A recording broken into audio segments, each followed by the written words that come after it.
Sabing utang na loob. Ang utang na loob. Naku po, utang na loob na naman, Mrs. Love. Ano ka ba naman, Zoraida? Pambihira ka talaga, oh.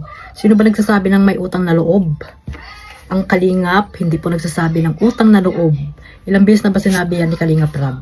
At ikaw ay paulit-ulit dyan. Alam mo kung bakit nababa si Beyonce? Dahil sa inyo, putak kayo ng putak. No? Putak kayo ng putak. Daldal ang daldal asawa mo, pati ikaw, nakikisali-sali din. So dapat ikaw yung magsasabi dyan sa asawa mo na wag nang itapik. Wag nang itapik si Beyonce para maiwasan na yung pambabas, no? Yung mga basher na hindi natin alam kung saan mga lupalop galing yung mga basher na yan. Kahit ano namang gawin, di ba, mga Kalingap? Dahil nandito tayo sa social media, mababas at mababas tayo. Huwag po kayong manisi sa mga live. Kung sino man yung mga nagla-live na binabas po itong si Beyonce, no? Dahil sa inyo mismo, sa comment section ninyo, nandiyan ang mga basher. Sa Facebook, di ba? Nandiyan ang mga basher. Hindi ba nababasa, Mrs. Love? Pambihira ka naman, utang na loob. Pero bago natin simulan yan, syempre, mga Kalingap, mag-shoutout muna tayo sa ating founder, Kuya Bal Santos Matubang at Edna Vlogs, Kalingap Rob, at sa lahat po ng mga nasanding pad, Ambassador, Deputy, mga Kalingap Scouters, mega love shoutout po sa inyong lahat. Ganon din po sa buong reactor, no? Mga legit reactor na nandito sa Kalingap, shoutout po. At syempre, sa mga kapwa ko po OFW, na walang sawang sumusuporta po sa buong team Kalingap, especially po sa aking YouTube channel, at ganoon din po sa mga sponsor, yan, yung mga nandiyan po sa Pilipinas, shoutout po sa inyong lahat, mga Kalingap. Ito, mga Kalingap, meron tayong reaction ngayon dito sa kay Zoraida, no? Zoraida ang itatawag natin dito sa asawa ni Bulldog, yan, mga Kalingap, no?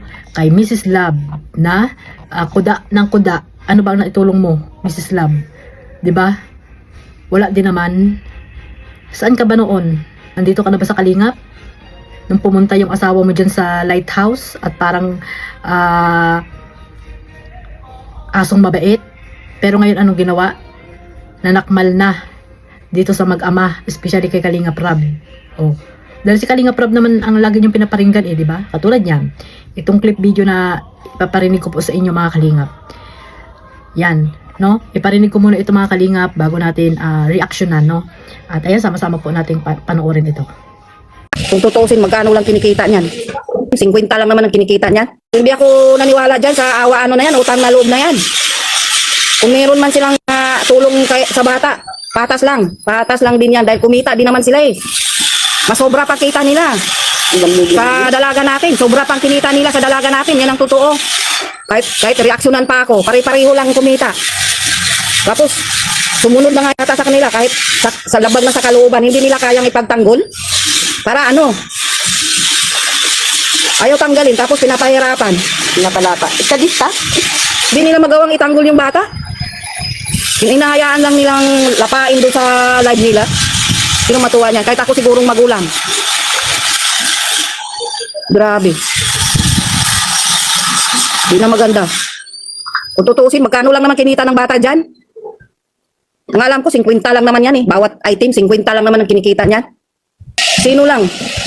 Ayaw lang ng bata na anong sinasabing utang na loob, kaya sunod ng sunod anong gusto. Kung tutuusin, magkano lang kinikita niyan? Binalahura at binastos yung bata kagabi. Wala nang silang imik. Wala nga.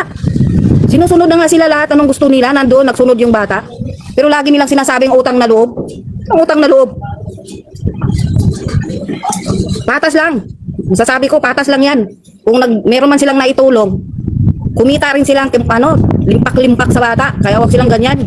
Bitawan na lang nila kaysa pahirapan. Oh, sama din ako magalit. Tama kami, Sis Love. Lahat na meron si dalaga, pinaghirapan niya din, pinagtrabahoan sa harap ng kamera. Kaya wala nang dapat pang utang na loob. Sim sila kumita. Opo, Sir Leo, tama po yan. Kung meron man silang naitulong dyan, sa bata na yan, sa pamilya na yan, pero sobra-sobra pa yung kinita nila dyan. Sobra-sobra. Kailan, hanggang kailan ba yung utang na loob na yan? Dapat kung ganyan, hindi man nila kayang ipagtanggol yung dalaga natin. Parang tingin mo pinapahirapan. Pinahirapan talaga kasi kahit nilapa na sa live nila, hindi nila maipagtanggol, hindi malang mapagsabihan na business ito, wag kayo dito. Wala, hinahayaan lang. Hindi man lang ma-hide-hide yung mga bastos doon. Kaya nakakainis eh. Lagi na lang sinasabing utang na loob na yan. Mas kumita pa sila, sobra. Grabe sila. So ay mga kalingap, napakinggan nyo naman po ang sinabi ng madaldal na asawa ni Bulldog. Sabi nila Bulldog daw. Pero ako, itatawag ko sa kanya Zoraida. Mrs. Love. Ay, pambihira. Alam mo Mrs. Love. Yung 50 pesos, siguro yung, yung parang walang halaga sa inyo yung 50 pesos. Sana all, no? Parang walang halaga. Sa akin lang po ha mga kalingap, sa kanyang pananalita pa lang. Diba? Kayo na po ang humusga. Pero para sa akin, ang 50 pesos ni Zoraida ay walang halaga po sa kanila. Sana all, no? Mga kalingap, dahil milyon siguro yung halaga, pera na may halaga sa kanila mga kalingap. Kaya yung 50 pesos na kinikita, di umano, ba't nila alam na yung kinikita doon sa velvet box, no? Ni Beyonce ay 50 pesos lang daw bawat item mga kalingap. Sana all alam nila, no mga kalingap. At kahit pa yan peso, no?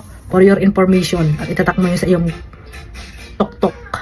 Hindi mabubuo ang 100 kung walang piso, 25. Ang hirap kitain ng pera, no? Kailangan dugo at pawis para lang magkaroon tayo ng pera, mga kalingap, di ba?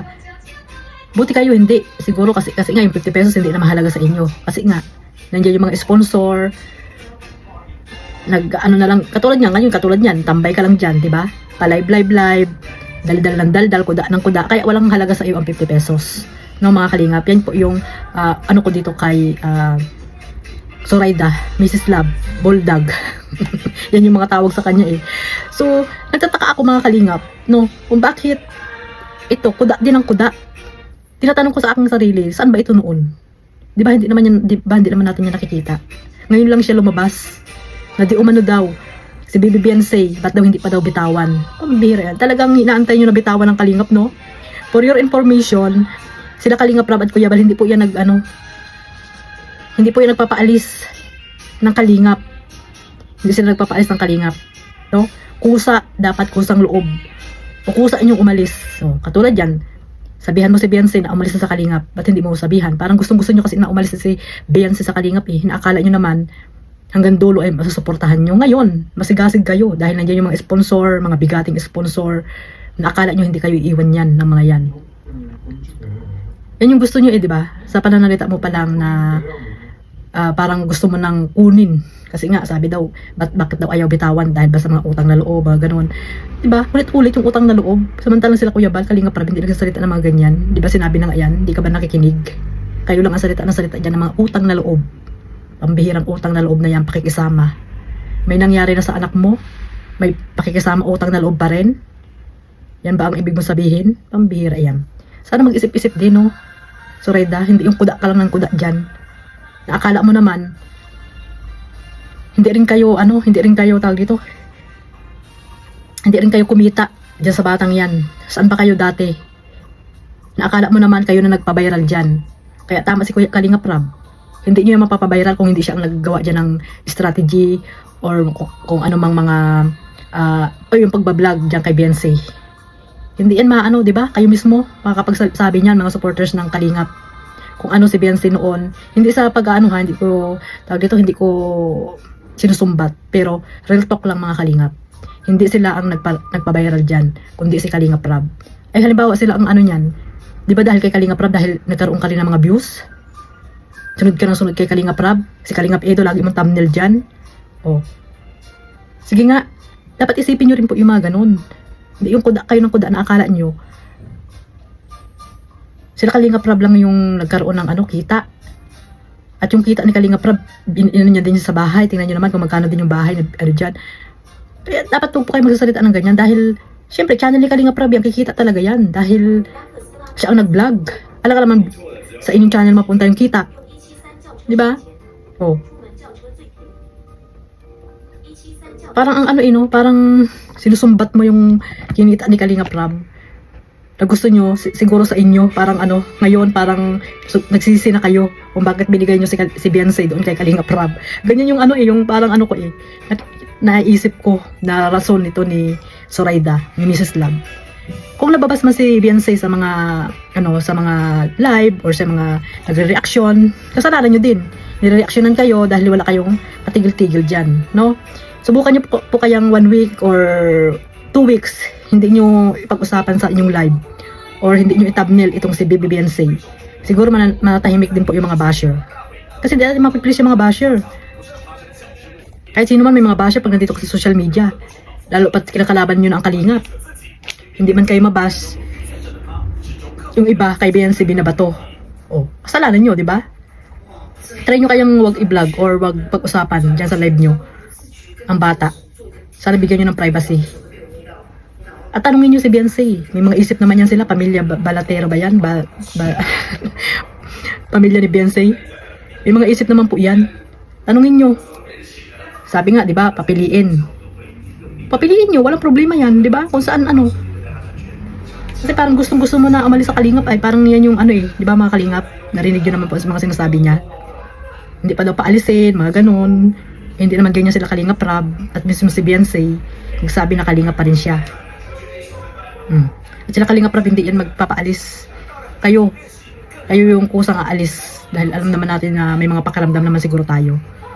Kaya talungin mo sila. Hindi yung kuda ka ng kuda dyan. Tumigil ka na ng kuda para tahimik. Diba? Ano ba yung mga pinaglalaban nyo dyan? Hindi na kayo tumahimik. May mga na kayo. May mga plano na kayo. O nagbuo na kayo ng team guwapa. Ang plano nyo mag-charity. Ba't hindi kayo mag-focus sa pag-charity? Dito pa rin kayo nakaano sa kay Kalingap Rab. Lagi nyo parang pinaparinggan niya sa inyong live. Katulad niyan. Pinagkukuda-kuda mo. Dapat mag-focus na kayo kung saan kayo, kung saan nyo gustong, kung anong gawin nyo. Mag-focus kayo sa inyong community, kung may community man kayo dyan. Di ba nga, nandiyan na yung mga VIP sponsor, yung mga bigating sponsor, di umano. Dapat maging masaya na lang kayo, huwag na kayo nangingialam dito sa Kalingap. Di ba mga Kalingap? So, ayun lang po aking, masasabi mga Kalingap, no? At supportahan nyo po ang team Kalingap, no? Kalingap Rab, Kuya Bal. Huwag nyo pong panoorin yung mga anti-Kalingap, no? Yung mga kumakalaban dito sa Kalingap. Lalo na yung grupo nila, huwag nyo po silang panuorin para tapos na po, wala na silang kung ano pang mga sinasabi dahil paulit-ulit lang naman po yung mga sinasabi nila para lang may ma-topic. Syempre, pag hindi naman i-topic nila yan, wala silang views, di ba mga Kalingap? So ayun po mga Kalingap, God bless po sa lahat, mabuhay ang team Kalingap, bye bye.